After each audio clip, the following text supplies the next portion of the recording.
There we go.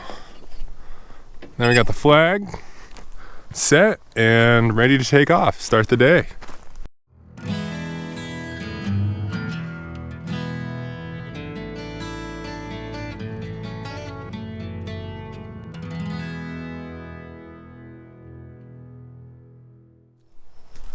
Long time no see, right? Where have I been? Man, it's been quite a while since I made a video, and first off, I'm sorry for that. Man, it seems like life just kind of gets in the way and you can make up 1,000 excuses, but I've been doing a lot of things since the last time I posted a video here on YouTube, and I'm gonna try and catch you guys up. I have some footage of some of the things that I've been doing in between there, but basically a lot of things happened. So I'm a lieutenant in the Washington National Guard, so I had to leave in the month of June to take care of some obligations on that end. So that was kind of my whole month of June. And prior to me leaving, my dad and I, we were kind of just scrambling, fighting the weather, trying to get our lentils planted. And then in the month of July, Hallie and I, we decided to take a vacation down to the Grand Tetons. So that was an awesome trip. I've never been to the Teton area or to Jackson, Wyoming, and we had a lot of fun. So that was kind of my month of July, which is still July, and a lot of things have changed. As you can see, the wheat, so this is like winter wheat, and this isn't ours, this is our neighbors, but our wheat looks real similar. It's starting to change, so this is a white wheat, so it will have a whiter color as opposed to red wheat. But yeah, it's definitely starting to ripen up here, and I think people in our area are hoping to be able to harvest by, I don't know, I'm gonna say the 10th to 15th of August. Might still be pushing it on the time frame there, but so anyway, that's kind of where I'm at, and I'll show you guys some clips and videos of kind of some of the things that I've been taking care of. And I'm gonna set up my flag here and then we'll get going. Okay guys, so I live like, I don't know, maybe 3 miles, maybe not even that far from our farm, like where our shop is. And so every day I drive by and I kind of look at our crops. And like I mentioned in the last videos, the only things that we have planted this year are wheat and lentils. So we have soft white wheat, and then we have, they're called brewer lentils, and that's the variety. So next year I'm hoping to have a few more crops, but that's later down the road. So I just wanted to show you guys our wheat, because I showed you a little bit of our neighbor's wheat.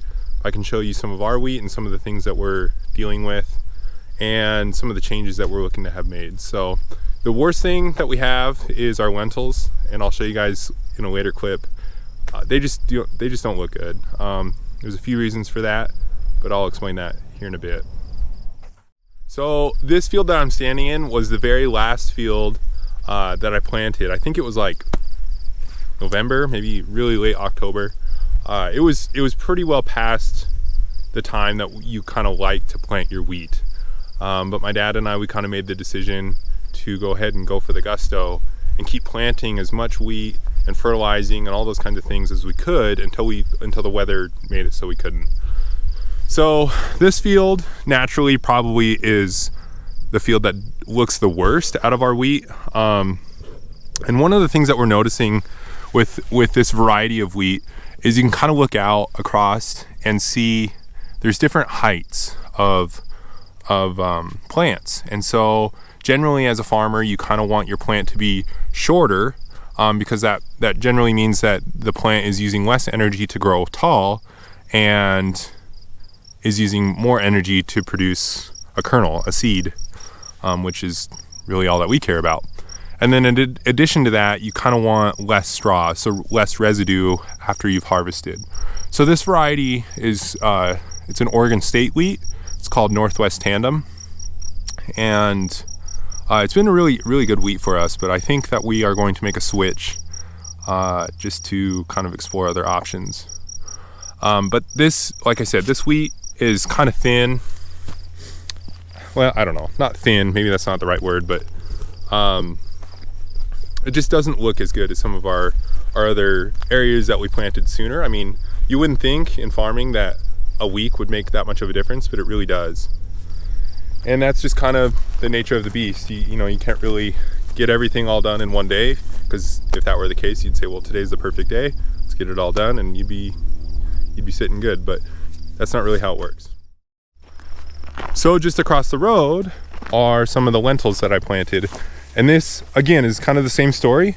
This little field here, like when I say field, there's just like a 22 acres. That's kind of just like right here.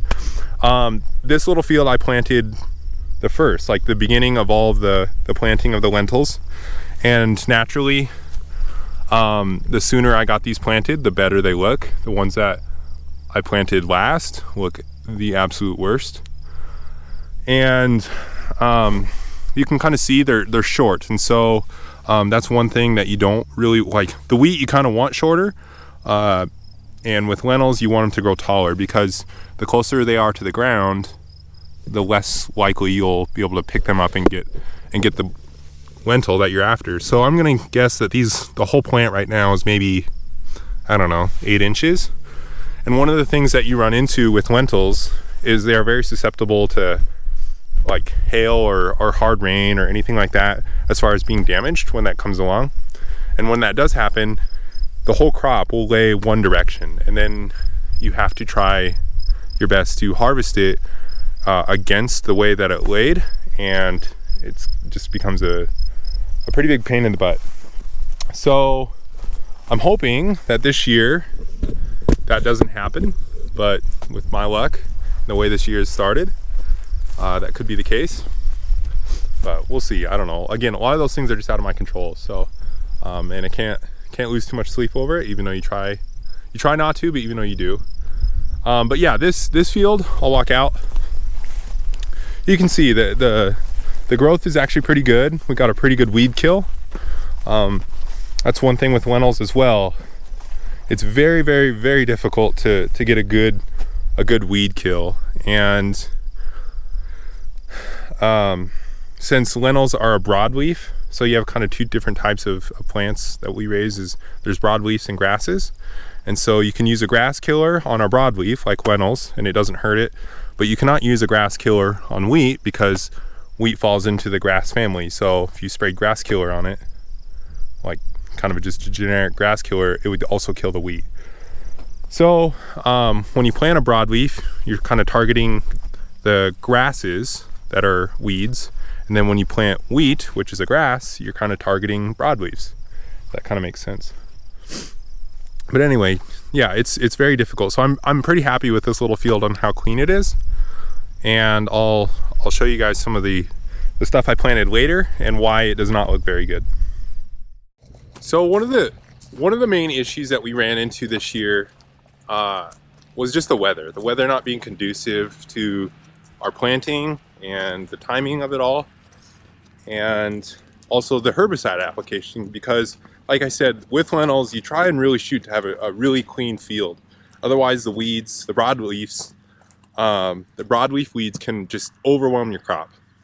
And in order for the chemical that you have to spray to be able to work, it has to rain, but it can't rain too much. It's got to be like just a sweet spot. And I'm going to show you guys here a skip, because there's always skips. And I'll show you what we would have if we hadn't sprayed at all. Say we had just said, well, we're going to save the money and not spray the herbicide. This would be what we'd have across the whole field. So you can look, it looks big and bushy, but there's nothing here as far as what we want as a farm. These are all just weeds. And you look down in there, there's no lentils. So the weeds completely just took any lentil that was there. And now we're just left with a big giant mess. Fortunately, there's not too many skips. But then you look right here and you go, well, there's nothing there either. There's no lentils, nothing. And the reason for that is because the herbicide that we sprayed also killed the lentils. So you don't want that either. And we unfortunately have a lot of that this year. And That's not very good business. You spend all your time and effort, and then you spend money on a herbicide to go ahead and kill the crop that you've spent all your time and effort planting. And the reason that this happened is because we planted the lentils, and the herbicide that we are trying to, or that we used, we are trying to keep it above the lentil seed in the ground. So you'd seed your lentil, say like 2 inches. Well, then you want your herbicide, you spray it over the top of the ground, and then you want the rain to bring it down about 1 inch. If it brings it down to 2 inches, well, then the lentil seed will also get affected by the herbicide, and it will kill the lentil. So you want the herbicide to stay above the lentil seed, you want the lentil seed to stay below the herbicide, and then you want the weed seeds to get affected by the herbicide. I mean, it sounds kind of complicated, but it's really not. But this year we had so much rain that the herbicide ended up going way down, and I'm probably guessing 2 to 3 inches, because we had 3 inches of rain in 36 hours after we planted these lentils, and it just smoked them. So the ones that had been planted earlier, they had a bigger root system, and so the roots were deeper. So the herbicide didn't manage to get as deep as the lentil roots. But the ones that I planted last, they were just tiny. The root system in the ground was just real little, and they got smoked. So we probably have, I'm gonna guess, I don't know, maybe 50 to 80 acres of, I guess it'd be 640 acres, maybe a little more than that, 680 acres that there's like nothing. It's just like this right here. And that is not profitable at all. Because we have all of the cost associated with this right here, but we won't reap anything for it.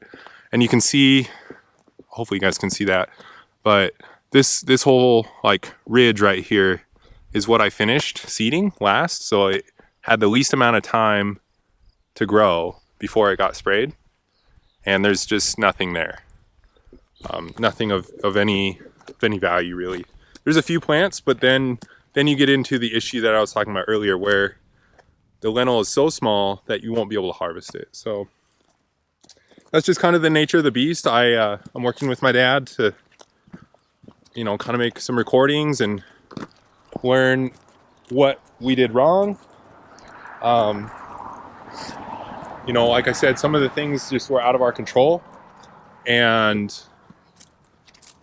some of it was in our control, as far as timing and planting and when we got on it, when we didn't get on it, all those kinds of things.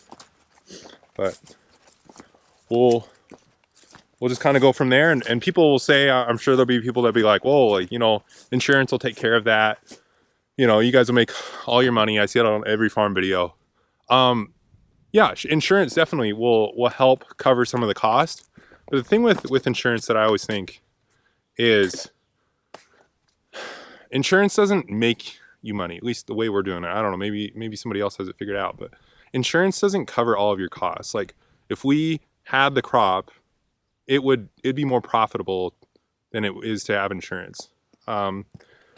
Just like quick numbers. So if this crop had been perfect and yielded the exact way it potentially could have, it probably would have yielded maybe between 1,300 to 1,500 pounds per acre of lentils. And lentils, you could probably, I think right now you can sell them for around 30 cents a pound. So, it's not too bad.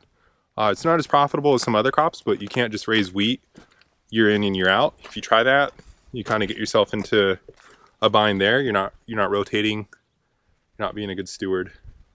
But yeah, that's just kind of the situation that we're in right now. So